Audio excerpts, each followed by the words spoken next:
I'm ready when y'all are. I don't even know what we're talking about, but it sounds That's just a conversation. Yeah, we're gonna freestyle this.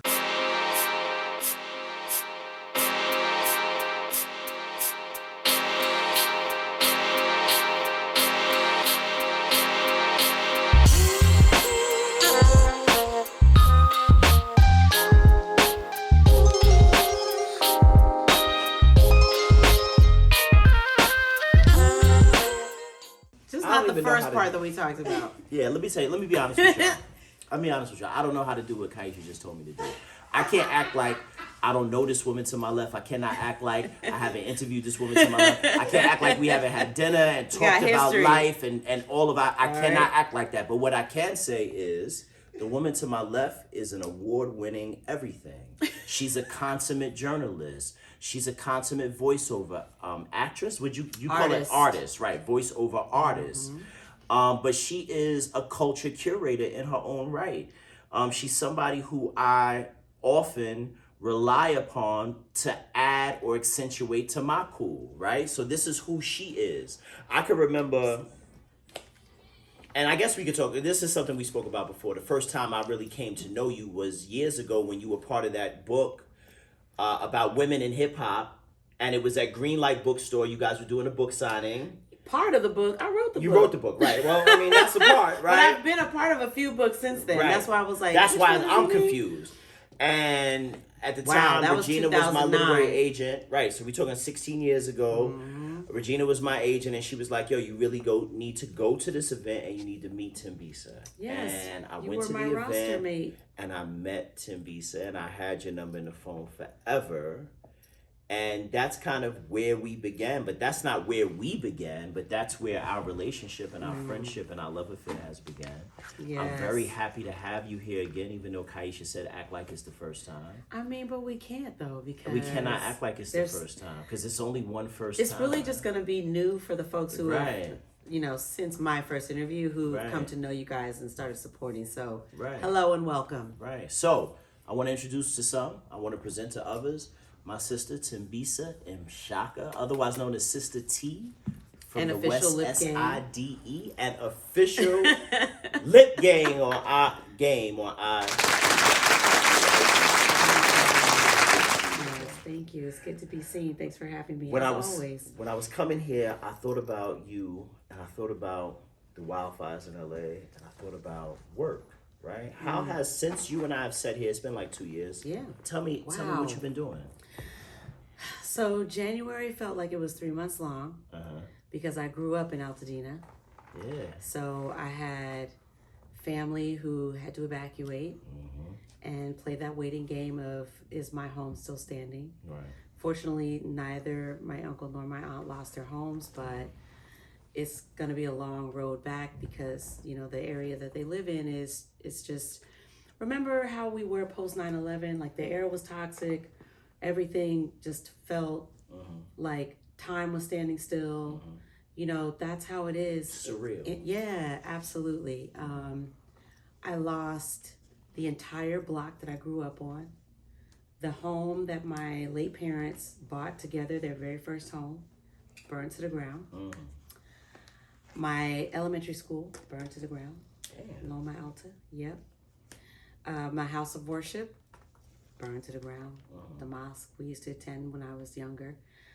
And then the spot that I went to for junior high for 1 year before I went to Westridge, which is where I graduated from, it was like severely burned. It hasn't burned down, but like much of it was damaged. So I was feeling very untethered, and I was grieving my youth essentially, because now I can't take my kids up there to show them my history.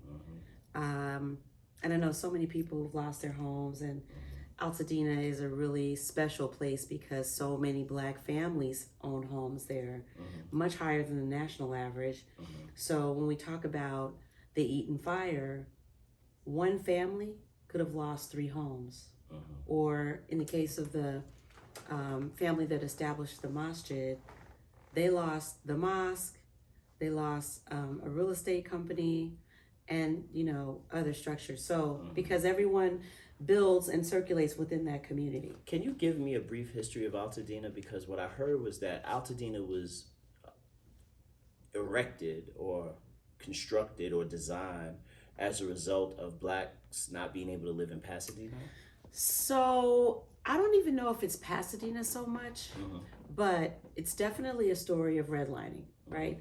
And that due to the way the area was redlined, African Americans wound up going up toward the mountains to settle in Altadena. So I would say that, you know, this was probably the 40s. And there was just such a high percentage of black homeowners there that the community grew.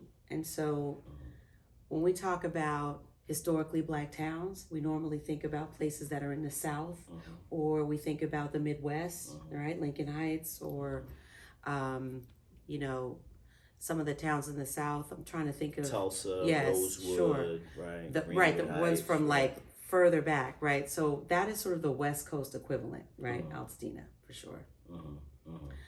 And it's devastating because 28,000 acres burned in that one fire. And there were several that happened during that time period. And what they're talking about is a year before you can even go back in and try to rebuild, because they're going to need that long to remove the debris. Wow.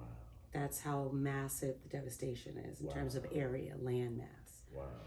So it's going to be a real challenge for black families to hold on, because so many of the people in that community were also elders, and they had been their homes, and their homes were their legacy. They were their generational wealth. Right. The home was what you were going to leave to the kids. And that's what was happening. So there were, you know, people who had been in that home since they were children and were now adults with children, and it was their home. So, yeah, so we definitely still need all the prayers, all the support, all the resources. And it's interesting that I'm wearing my BET hoodie today because BET has partnered with WME and with the NAACP to create what's called the Altadena Preservation Fund. And so, you know, I'm not a spokesperson for it, but I love that they are taking it upon themselves to really make a direct impact for Altadena, for the historically black town. Right. So, you know, their goal is to raise as many millions as they can to help the people who do plan to rebuild. Right. But see, it's more than just brick and mortar that has been lost. It's photos that have been lost. It's culture that has been lost. And some of that stuff, unfortunately, without intention, we could lose that stuff. Yeah. I spoke to one of the things that I did after this happened and after I had a chance to sort of process my own personal grief was I started conducting some interviews with people to just sort of work through it from a therapeutic place so that I could write a piece about it. And I interviewed a renowned jazz musician, composer by the name of James Clayton. And he's lived in Altadena for many decades, raised a family there. His daughter, you know, is an adult, and he has grandchildren. They both lost their homes. And he, in addition to having albums and, you know, having composed many works, he was the arranger for Whitney Houston's version of the Star Spangled Banner for the Super Bowl performance. So that original sheet music used to be in his sort of anteroom, this office that he had where he had his piano, his instruments, his paper compositions, thousands of pieces of vinyl, you know, all of his notebooks, like all of that, right? Burned to the ground. Now, fortunately, because this was the 90s when I think she had performed in the Super Bowl, he had digitized a lot of stuff. So he has a photograph of the sheet music, but he doesn't have the original. And that would have been something that could have been in a museum somewhere, right? So there's a lot of things that for posterity were lost in the fire, and we're going to be recovering and learning about, you know, the depth of those losses for years to come. How normalized are wildfires in Cali? I mean, I'm from Brooklyn. I'm from up the block. Like, so when we hear of wildfires, it's almost like you know, you hear something, but there's no connection to it because you've never experienced it or you don't know. Right, it's like earthquakes on the right, East it's Coast. like earthquakes. They're It's like, what yeah. is that? And how do you even Like, deal? right. And then when we I started felt the having them earthquake, here. I was like, oh shit, this is an earthquake. Right? You start calling people, yo, did you feel that? Right, it's exactly. Yep. So when the quake happened here, well, I've experienced two since I've lived in New York. The Me first too, one, yes. I was in the city and it just Look, felt I like said a truck. me too. I experienced two since I lived in New York too. And and the first one that I felt, it registered for me as like a loud truck going by. It didn't feel like anything. But the way people were reacting and freaking out, I was just kind of like, right. Okay, clearly something weird happened. And everyone was doing the opposite thing because no one was trained for how to respond to earthquakes in New York. No. And the buildings aren't retrofitted. They're, right. The older buildings are definitely, not in a position to withstand that type of thing if they're going to be serious. I was surprised that this most recent one that happened didn't cause more damage. So shout out to New York for being tough enough to withstand that earthquake. It's funny because both of those earthquakes, I was in my office. They were different offices. The first time it happened, I was up on the Upper West Side. It happened. And immediately my phone started ringing. People like, did you feel it? Did you feel it? We all go outside. We don't know what to do because, again, we're New Yorkers. So we standing outside like, okay, what do we do now? Well, how do you run from the earth? Right. How do you run from earth? Because New Yorkers are good for running. You see somebody running, if it's a fight, it's on. We just running. We out. Same thing this time. I was at Restoration. This was last year, right? 24 or 23? In the last couple of years. It was last year, I think. Yeah, last year, yeah. Same thing. I'm in my office. We all go outside. What do we do now? Yeah, me and Lumi were at the crib. She was shook, and I was like, I got you. I know what to do in these situations. But I still felt a little disoriented because I was like, I don't trust this building that I'm in. Because in Cali, all the buildings are on water foundations or they're retrofitted. So we're not expecting, that kind of collateral damage. But here I was like, I don't know what to expect. And I definitely felt the building shake and move. And I was like, oh. And I was in a building that low key is already kind of falling apart. So I I said, let me get up out of here. Right. But wildfires are different. Like that's a thing. Like when you grew up in Altadena, was that a thing? Like, so not like they are now, which is a testament to climate change. Right. Yes, we did. We always had the Santa Ana winds, and we've always had fires because there are mountains and there are trees and there's forest. Like it's, but the problem is that with climate change, you have these two really important factors. You have the Santa Ana winds, which I'm sure have become stronger over time, and then you have the lack of rain. So the soil is ready. Dry. The trees are dry. Everything is like tinder, and it doesn't take anything for a fire that might have been containable to just rage out of control. So in the situation with the Palisades, Malibu, and Altadena, the Eaton fires, the winds were at like 100 miles an hour, to the point where the choppers that would normally try to attack a fire from above couldn't even fly. Right. And the soil is dry because they haven't had the rainfall that they've needed in many months. And that is the recipe for a catastrophe. And that's exactly what we got. And you add to this that the insurance industry has decided to cancel the fire insurance product for much of the state. So regardless of your economic status, you could be underinsured. And so when it's time to rebuild, they're like, well, good luck with that. And now we have a federal government that plays red state, blue state. So they don't see this as something that should, be addressed at the federal level with no strings attached. Right. Which really is unconscionable because when southern states experience, superstorms, hurricanes, floods, all of that, when those red states experience that, California's money goes there to help them. It goes into the federal government and comes back to them as FEMA. So, everyone always needs help when a crisis happens. And it doesn't matter what your political posture is or, what your location is or who your governor is. You should be able to get that help as Americans. Well, it's untenable. Like there's no defending that because the money is there. The money exists. Right. It's just a matter of political posturing, like you said. And unfortunately, you have a situation where Black and brown families are once again on the short end of that posturing.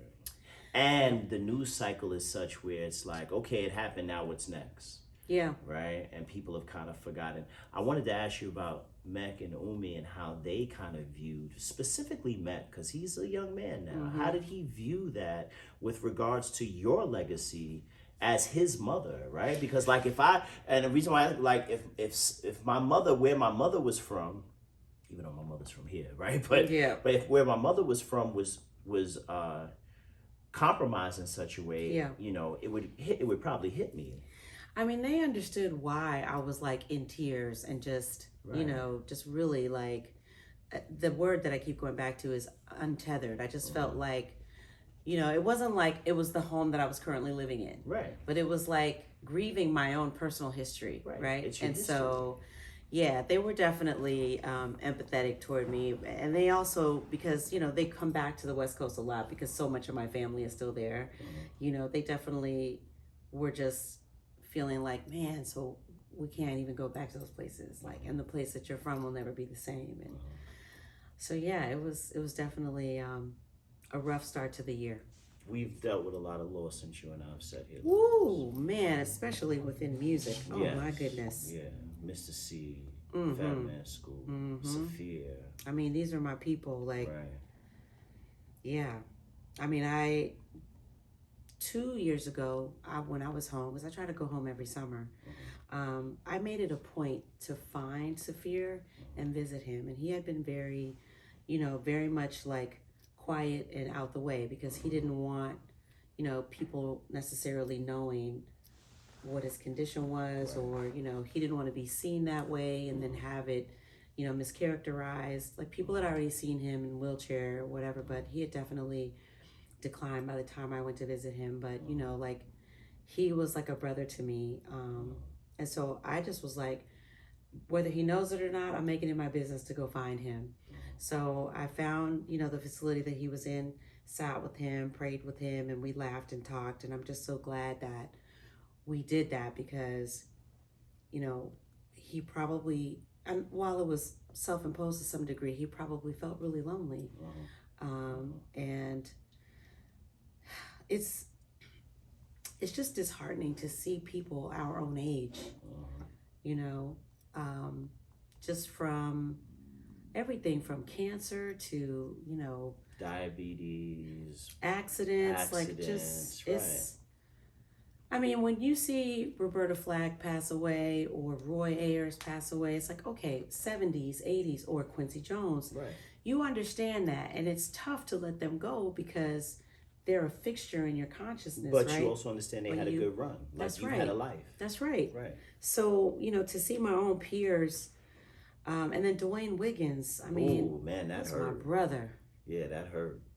So, that really hurt. I'm so happy that I got a chance to go to the Tony. Well, it was Raphael Sadiq revisits Tony. Right. But to be able to sit in Radio City Music Hall last year and to be able to listen and to be a part of that now on the other side of his loss meant so much, because when he sang Whatever You Want, all of us sang it in the space. And I was salty because the mic was acting kind of crazy. Right. And I was like, oh, I wish Dwayne would just stop them and make him start over. But he was such a showman that he just was like, whatever, it's cool. And he also probably knew the audience would come in. So 100%. Yeah. But what do we do, Thembisa? What do we do with regards to these preventable deaths or like just our health and wellness? Because the fact of the matter is we don't see it now because we are the same age as the people we're losing. Right. But God willing, you and I make it to 70, 75 years old. Please. There's going to be a vacuum, and it's going to be on us to tell the story, because it's going to be like, well, look, you know, I had a friend named Mr. C, who's one of the baddest DJs in the world. He died 20 years ago. Like, you know, Clark Kent, right? Like, so, like, what can we do as aging hip hop to kind of support health initiatives that ensure that our people live longer than, you're not supposed to die at 55. Yeah. You're supposed to die at 55 years old. You know, the other piece to that is, what responsibility does the industry have to take care of the artists that they frankly, bleed capitalize dry. off of, Yeah, right. I mean, you know, it's like, and then put them out to pasture when they're quote unquote done with them, you know, but then when it's time, you know, for them to be taken care of or their health is failing them, you know, where are those labels? Where are these organizations? Where are these distributors, right? So it's painful. I really do want recording artists to unionize. That's something that I've really wanted to see happen, but I feel like because of the exceptionalism that sort of comes with the world of recording artists, like, you know, we're all trying to get to the top, or me and my crew or whatever clique you're with or whatever, you know, and every handler and every, you know, group of people with their artists is just, you know, tunnel vision to try to make the most money they can and be as famous as they can and be, you know, global superstars. I do wish that there was the same level of solidarity that actors have, because I'm a member of SAG-AFTRA as a voiceover actor, and you know, Denzel Washington and I are in the same union. He keeps, you know, the lights on for me. Right. You know what I'm saying? For the everyday working actor. Right. And we get the same protections as he does, because for the masses of us who are not on his level, we also, you know, provide him a measure of power because we bring the numbers. Right. Whereas he brings the box office, right? Or in this case, currently with Othello, the Broadway office, right? Office, yeah. So I want recording artists to, like, you know, take notes. You can actually join SAG-AFTRA if you're on the radio at all. There are a lot of DJs that are part of SAG-AFTRA because now they're becoming personalities. And now, as you see, they're breaking the fourth wall everywhere. You know, artists are becoming reality stars, and reality stars are putting out music, and, you know, get in the union. Get yourself some protection. Right. So, because once you make a certain amount of money, then you have a healthcare plan available to you. Right. So, you know, until recording artists decide that they're going to posse up and create something, SAG-AFTRA is really a great avenue, you know, for artists who know that they need retirement and need healthcare and need protection, so that when they go into these spaces and try to work, they don't get taken advantage of. The other thing, though, is that younger artists in the industry feel invincible, right? They're like, I'm never going to need it. I don't need it right now. And then we have Juice WRLD. Right. What was he, 21? And then we have Pop Smoke. Yeah. And was he 20? Yeah. Yeah. So we got to get out of that thinking. Right, but how? Because we're dealing with something right now, and I mentioned this online, and people kind of scoffed at it, but they didn't really. I mean, people scoff at everything online. But we're dealing with a situation now where the rap industrial complex is a feeder the system. rap Right. industrial That's what it is. complex. That's what it is. Woo! The rap industrial complex is now a feeder system for the prison industrial complex. In the last week, I could tell you 6, 7, 8, the Rico case with Big U, the Young Beezy thing Young with Thug, Mo3. the Lyrics Now Sauce thing. Walker got shot, the other dude got murdered out in Memphis. This is what it's become for our young. Well, and it started with the task force in the Right. 90s Hip-hop and 2000s, police. right, Right. when they were trying to, quote unquote, infiltrate, you know, the So industry. we got record labels that are taking out insurance policies on their artists, and those insurance policies are being called to task because those artists are dying. So it is not even enough anymore to just make the posthumous profits from them once they pass away. Now they're taking out policies on them. See, I've been out of the business for quite some time They're now, taking out so this policies is on them. a really disgusting development Right. as far as I'm concerned. Or because- podcast, the entire podcast community is now dry snitching. So it's like you go on a podcast, we pay you $10,000 to come on a podcast, and then you talk about how you've been robbing dudes, and then the feds use that in a RICO case, it and now becomes you evidence. go up. And so at every level, I feel like we fail them. Well, I personally have always been an artist advocate. And for me, the answer to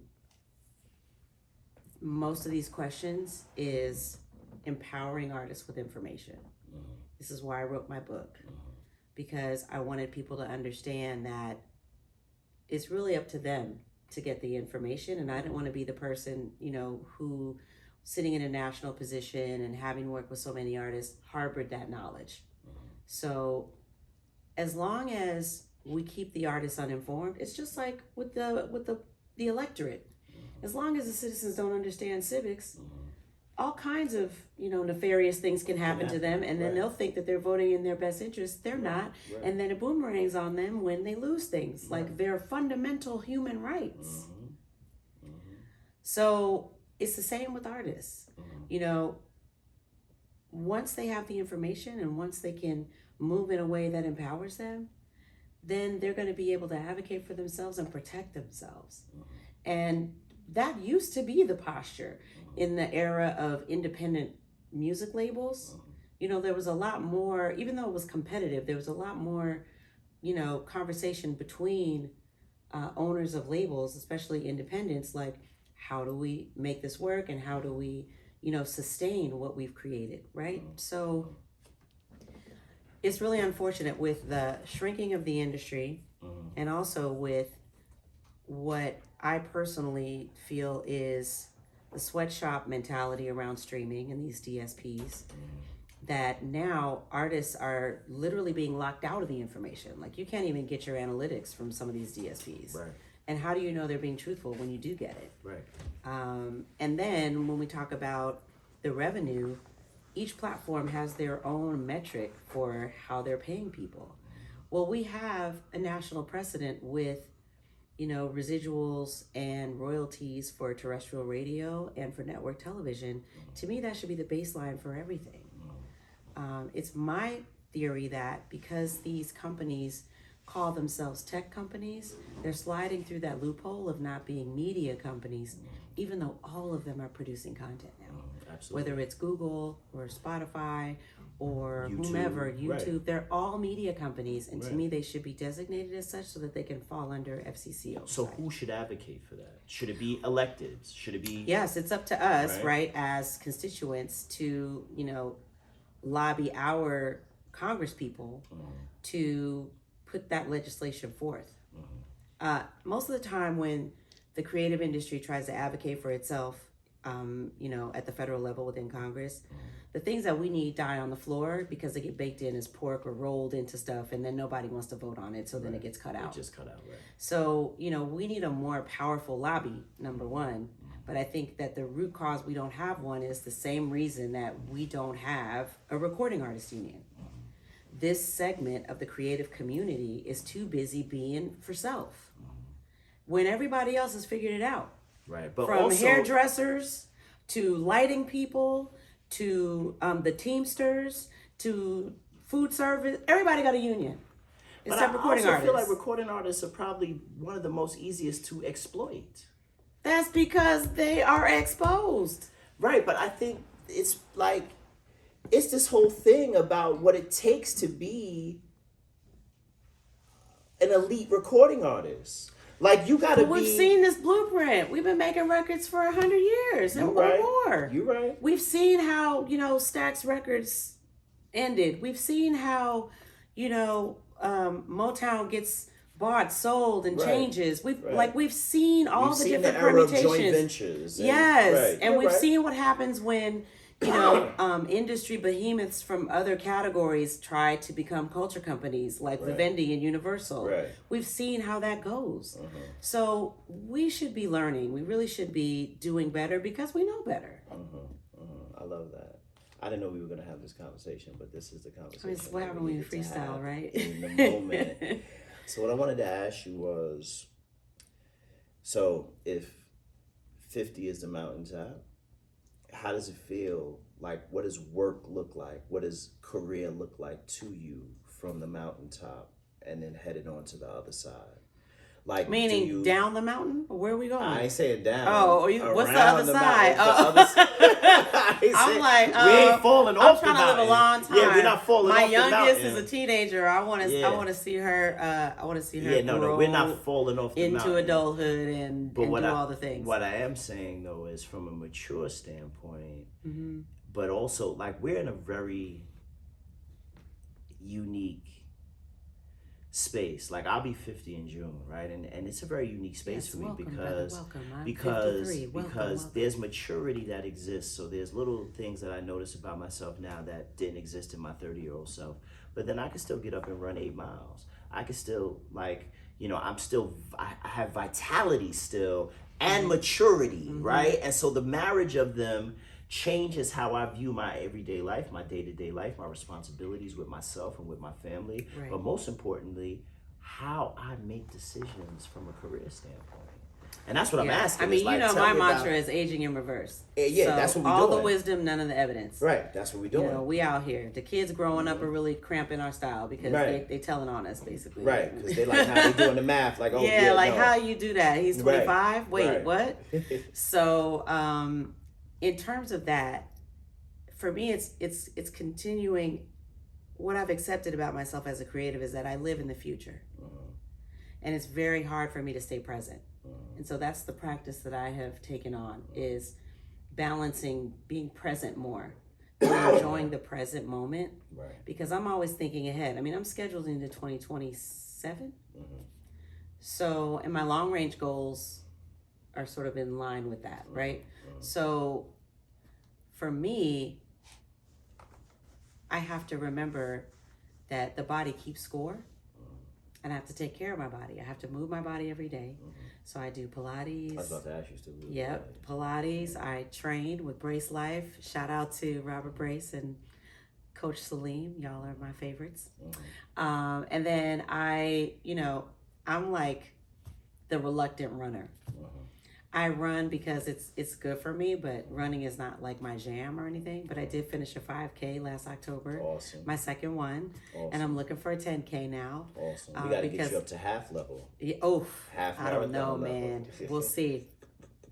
But I did beat my time for the 5K by 20 minutes. So I was proud of myself for that. So I got to stay in the moment and recognize that the things that I do now are going to keep me from being dependent upon pharmaceuticals and other people, decades from now, right? So for me, it's putting those deposits in the bank now for my health so that I'm less dependent later. And I have tried to plan for every potential outcome, because when we get to this stage, even though we feel like we're going to have lots of time, I mean, Allah knows the best, obviously, but you start to think about the planning of your ending, because you're thinking about your kids, you're thinking about your assets and things like that, right? So my end of life plan includes transporting my body back to California because I want to be buried with my parents, right? So there's all this stuff, right?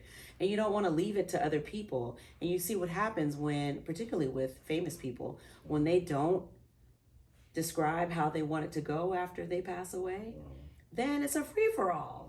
Then the estate is in flux, and then it changes hands, and then people start arguing about stuff, and then decisions start getting made about their IP that they would, that they would never co-sign if they were alive, right? So, it's that delicate dance of taking care of me here and now, but also, planning far ahead to protect, what I've built, and to protect my loved ones, protect my children. First marathon I ever ran in 2017, I'm in my corral, and there's an OG in my corral, older man, right? So the thing about corrals is they corral you based on your pace. So immediately I'm intrigued because this old man is running at my pace, right? This is 2017, I'm 42. I meet him, we talk. He's a 75-year-old man that's run the New York Marathon 38 times. So he and I get to talking. Right now, mind you, the New York Marathon has only been run 52 times. Oh, wow. I think this year is going to be the 53rd year. He's run 38 of them by 2017, 8 years ago. That's incredible. So he's been running all of them. And how old is he? He was 75. Wow. And so he and I talking, now I'm intrigued. And I ask him, I say, yo, how did you get here? Explain to me the steps you took to get to this point where you're standing in the same corral as a 42-year-old man about to run your 38th marathon. And he said, I got here by doing the things you're doing now. Then, right? So what you're doing now, I was doing then. So and it was looking at your future, right? And I took that to mean more than the running, right? He wasn't just talking about running. He was talking about adjusting and shifting your lifestyle, understanding that you want to be here for the long haul, and moving out of a mindset of a now mindset. And what you're saying is living in the future, understanding what is to come, looking at where you want to be, not just from a physical standpoint, but from a mental standpoint, from an emotional standpoint, right, spiritually, from a social as well. standpoint, from a spiritual standpoint. And that's the opposite of the feeling of invincibility. Correct. It's the feeling of vulnerability. Right. But it's an eye opener. And it's something that, so now there's a level of a sense of urgency with everything. Yes. Oh, yes. I told people all the time, when my father died in 2021, it changed my relationship with my children. Because I knew like that relationship was finite now. And I had never thought about it before, because every day I spoke to my father. Every day of my life, I spoke to him. Right. Then he's gone, and it's like, oh shit. It's a mortality check. Right. So now that made those conversations with my children even more potent, even more valuable. You know, having lost both my parents, may they rest in peace, I gotta say this. Two things really transpired. One became, no one else can be the boss of me but God. Because the people who were the boss of me are in the ground. And then the second thing was, I have to equip my kids with everything they need for the event, so that when I'm gone, yeah, they miss me, and that missing is eternal, as you know. Never stops. The people who have lost parents, you know, it's the club no one wants to be in, but we all relate, we all understand, right? So I want to make sure that they want for nothing in terms of how to live and how to be human and how to be great. And it really created a level of urgency in terms of like me wanting to teach them, have experiences with them, you know, and also learn from them, you know, keep that exchange going and keep it to where there's nothing that we can't talk about. You know, I don't want any estrangement with my kids. And when I see families that have that going on, I'm like, ooh, that's not going to be me, you know? So yeah. Talk about what I seen on Cassius, because I saw it and it was you, so I put some fire signs up, and I was like, Sister T, right? I'm showing love because it's you, but I had no idea. Where'd you see it? On Facebook, or I posted it? No, you didn't post it. They posted it, and it was on IG. Okay, great.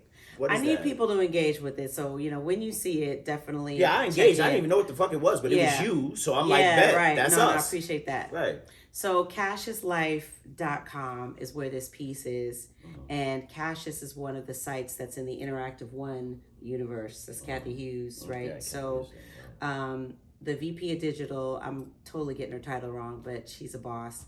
My sis, Kirsten West Savali, she, you know, stepped to me and said, hey, I want to do something about, you know, voiceover and what it's like to do that if you're a Black actor. And I was like, okay, cool. So then I said, you know, let me curate something. So she said, yeah, like maybe put together a few articles and bring my, you know, readers into this world. And so my editor on this is Alvin Blanco. Shout out to Alvin. And we have put together a 4-part series that I called Voicing While Black. And so it talks about the journey of the Black voice actor. So I used my own story as the first kind of overview piece, and that is what hit last week. So we'll be rolling out articles, you know, intermittently until we've put all 4 out.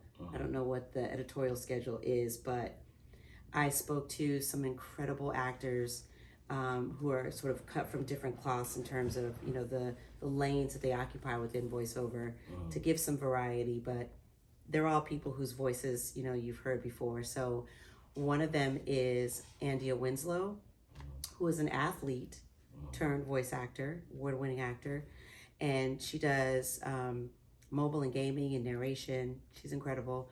Keon Williams, who was my mentee, who started out as a DJ in Boston, and you know the DJs are also their own hype man in a lot of cases. So he started out on the mic doing that, and then he became an editor, producer in television. And from there, he started exploring voiceover, and I started to mentor him in that. And now he's one of the animated voices on the Transformers cartoon. And he does a lot of radio imaging, another very lucrative lane. Radio imaging. So that's, you know, you're listening to Oh, 94.7 The Block, or Hot 97, where hip hop lives, right? That type of thing, right? Nice. So the third person who's part of this is as a mentor of mine, the GOAT of sports announcing, Rod Houston. He was my mentor in terms of becoming a sports announcer myself, like working on campaigns where, you know, I get to have my inner sports chick come out. So when I got the job to be the voice of the New York Liberty for their 20th season, I was excited, but I was also like, I need to level my game up. And so I, you know, asked Rod to show me the way. And from there, I also, you know, became the voice of the WNBA. The league took notice from what I did with the Liberty and hired me to, you know, do the campaign for the league in 2018. So, you know, from there, I went on to work with the women of Team USA for Tokyo Olympics in 2020. And, you know, to get to that elite level in voiceover, you know, you would never think, oh, a Black actor did that. Right. So I wanted to just kind of share a little bit of my story and give people a window into how, you know, the macrocosm of institutional racism impacts Black voice actors. You know, if we're talking about futures and Black futurism, right? And we're talking about worlds that are built from imagination. Well, why aren't Black voices even considered as just, you know, being as just as valuable in those spaces, right?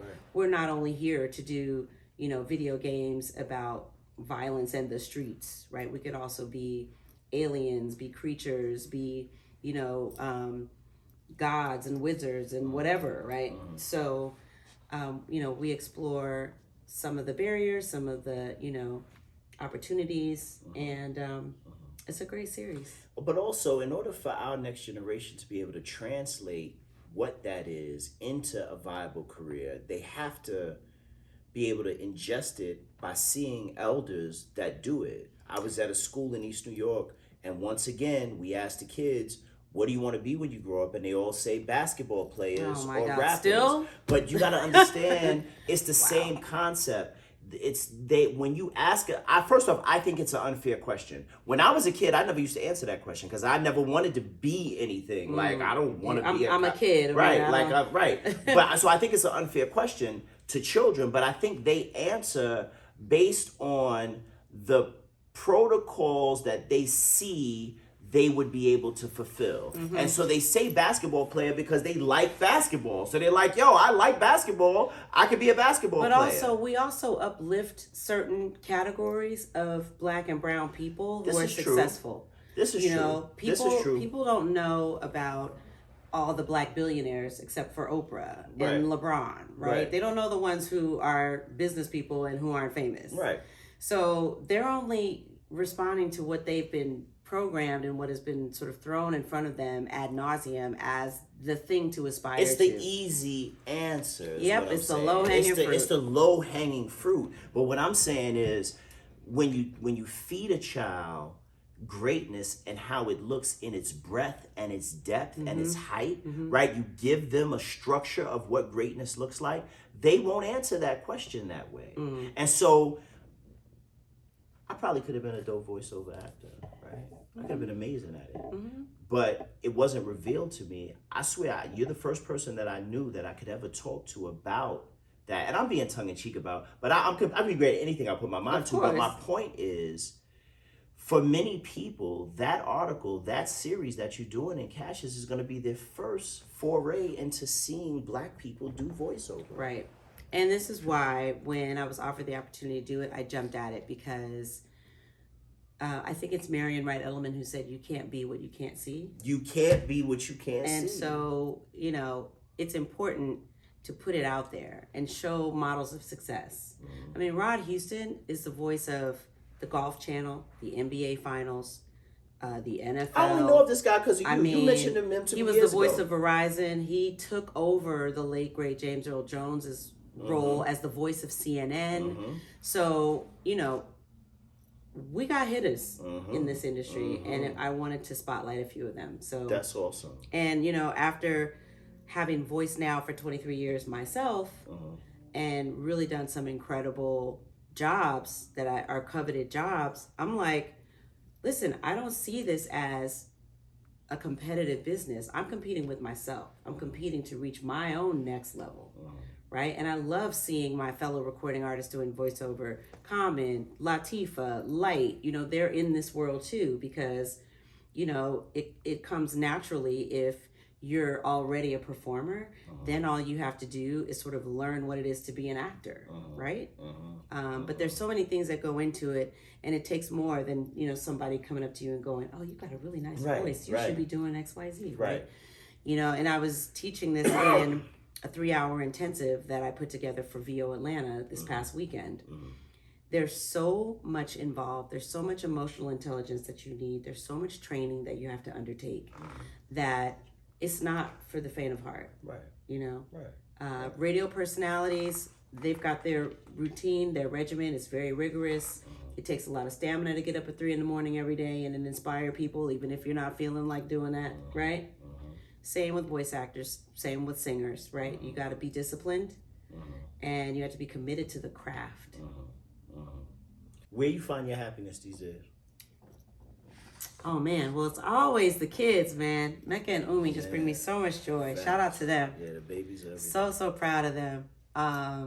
Because, you know, I do all the jobs I do for the first job, which is being their mom. So the other places I find joy, voiceover, I love doing that. It's so much fun. And now I love being a teaching artist in that space. I'm going to do more of that. And it's always travel.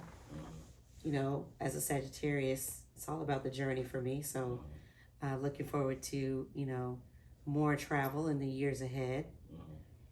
That's where I find joy, is really just, you know, in taking myself out of situations where I'm comfortable and learning, experiencing different cultures and weather and energy, and seeing myself as a citizen of the world and placing myself within the Black diaspora continuum. That, I love that. I mean, I'm currently like super excited about just traveling throughout the continent of Africa.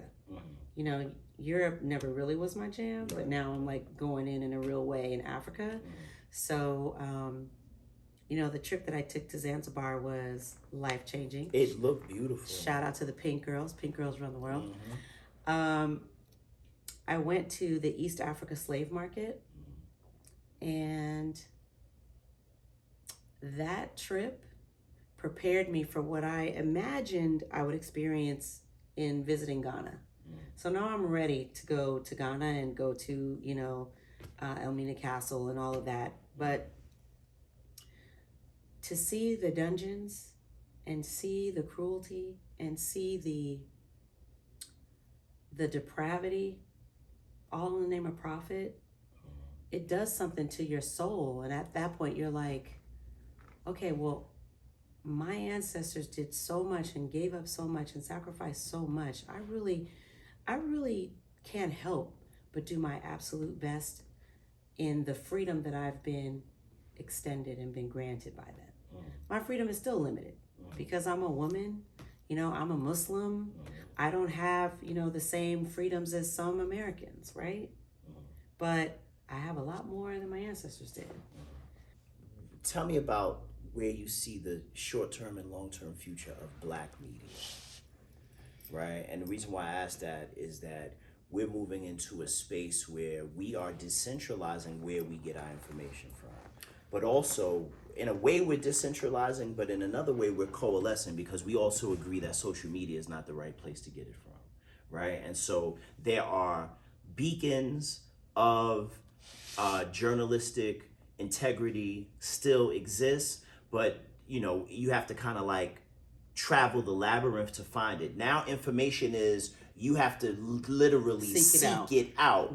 Because if you don't, then you're going to be met with half lies and half truths across the board, right? Yeah, and I feel like the podcast universe sort of muddies the water, because a lot of these folks are not qualified to be on microphones, and a lot of it is opinion based, and a lot of it is unhealed trauma and the absence of therapy in the microphone. I talk all the time about journalistic approach, and podcasters by and large don't have a journalistic approach. They're not don't journalists. Understand about research. They don't understand about sources. They don't understand about backing what you're gonna say on this microphone up with second and third and fourth sources of information. Or having both sides or more than their side Right. represented during whatever they're presenting. Right. That's the essence of journalism, is to be fair and objective, or at least look at things from multiple angles and do so in a factual way. So yeah, that's not happening. People are just getting on because of their personalities, or their past lives as entertainers, or because they have something to say. It's like blogging but with a microphone. Right. It's like, yeah, it's just what you feel, but it's not necessarily factual or additive to your audience. Right. It's actually disinforming them and disempowering them. And So radicalizing them to things that are going to harm them. So what do you see in terms of the short-term future of Black media and where people should be digesting their information? Well, so what I want to ask you about that is, when you say Black media, do you mean Black targeted media or Black owned media, or? So let's start with Black targeted media, because I think that's the easier one. Yeah, because these organizations aren't necessarily They're not Black owned. Right, they're not Black owned. Right. But Black targeted media.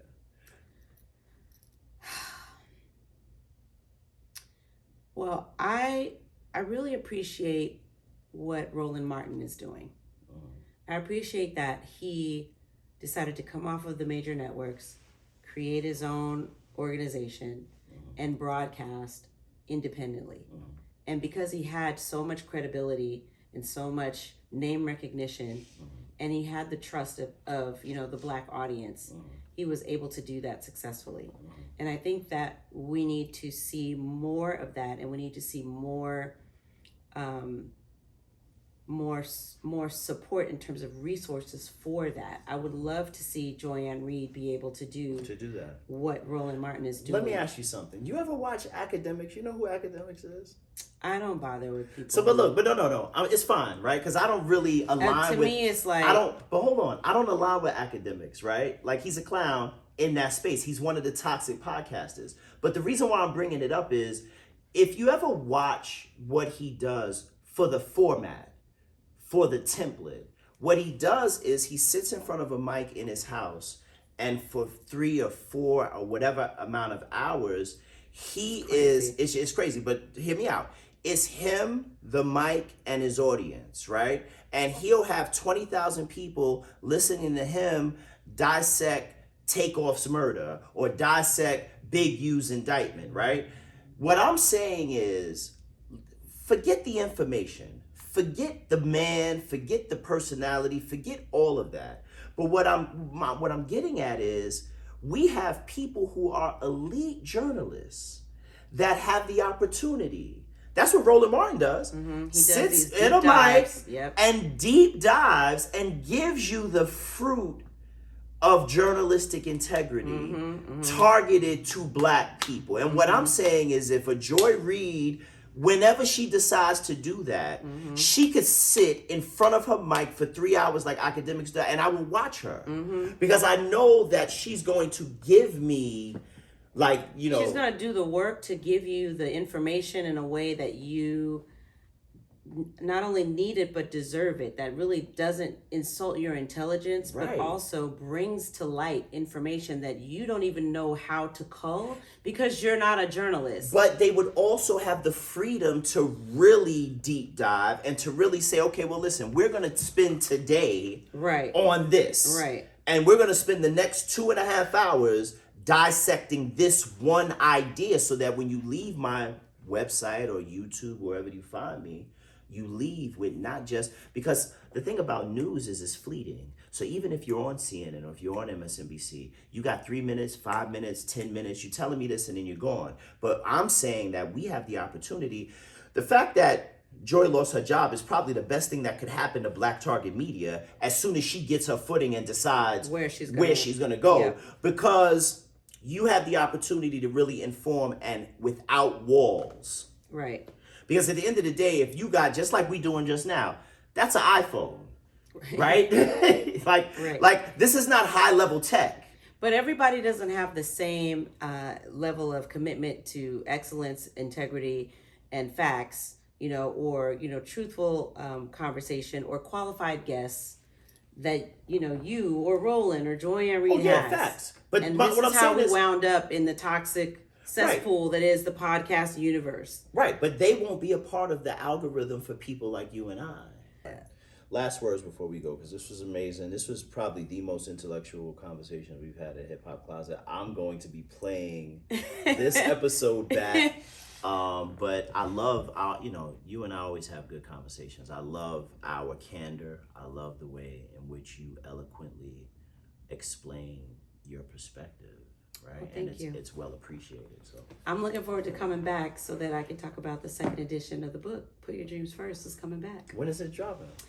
I don't have a release date yet, so that's why we got to talk about it next time. Plus, we've had our convo for tonight, but it's been amazing because I've been trying to catch up with you for mad long. But we've both been working and a lot of things have been going on. A lot of things have been happening for the good. Yeah, for the good. Life is good. God has been good to us, and will continue to be. I didn't know that though. I didn't know the book. I did a deal last year to bring it out, so just waiting on a release date. I'm gonna add some bonus content to it, and for the first time, I'm gonna actually voice the audiobook for it. Nice. It's all happening in divine time because I wasn't a seasoned voice actor 15 years ago. So now I can do it. Now you can do it. Yeah. Now you can do it. Look at Kaisha putting her sneakers on because she know what time it is. So, you know the vibe. I got on Tim's. I'm out the race. Thank you so much for having me. No, it's my pleasure. I got on Jack Purcell. Oh, you got on Jack Purcell's? Yeah, that's my summertime fresh. Not the black ones though, but the white and the blue with the blue piping. I love those. Yeah. Oh, but Murakami socks. Don't look too close. I'm a little ashy because the wind is blowing. Just so you should spit. Just put some tussin on it. Yeah, Jay got on Air Max because Air Max holiday is tomorrow. Air Max Day is what that mean? It's on the 26th. Oh, do you get free shoes? No, you just celebrate your Air Max. Okay. But Kaisha got the whole outfit. This is the April Walker. So look, I'm rocking this. Yeah. Fly is as Fly does. It's a partnership with Walker Wear and Reebok. Right? She's killing want this. This is real nice. Right? So, okay, see. Fire. Fire. And it has pockets. And it has super dope. So you gotta choose between her sneakers and his sneakers on who's the winner for tonight. My sneakers in it? Oh, me? You. Oh, no pressure. Oh, wow. You judge. Those or those? I'm gonna have to give it to April Walker. Hey. I'm sorry. Yeah, those are real wide. I love the colorway of both. Right. But this, anytime April Walker's involved, she's gonna take it for me. I need to get those for my daughters. I'm still sad about the lavender Big W sweat set. They didn't have my size. Yes. My booty's hella big. Little, you know what I mean? That's all right. I mean, You're black. I'm mad. I'm just sad I can't I'm sure fit there's this. others that aren't mad either. Exactly. All right, so this has been great. Thank you again. Yes, thank you. Love you. Thank Ramadan you so Mubarak much to all my fasting Muslims. We're in the home stretch. Indeed. One more week. Indeed. March 31st. Until the Eid. Thereabouts. About 30, 31. 30, If we get 29 days, then yes, a little sooner. Awesome. Alhamdulillah. Awesome. God is great. Let's continue to move forward with Black folk. Until next time. Much love. Peace.